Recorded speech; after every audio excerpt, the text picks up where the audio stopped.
But whenever a person is in the first or the second stage, the disease can be cured. But when it has reached the third, then tubi'a ala qulubihim, then a seal is put on their hearts. That's the point of no return. Last point I'm just mentioning, we shall discuss it later when we study this surah word by word. Treatment.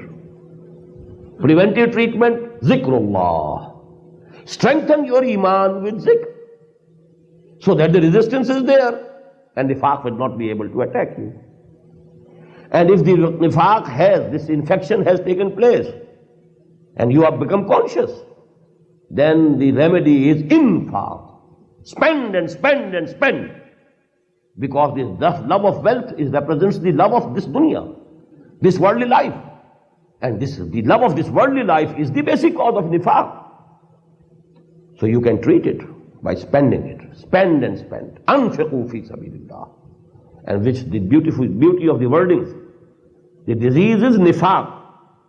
And the remedy, cure is infaq. I'll discuss this word, the literal basis of this word, later on when we are studying word by word.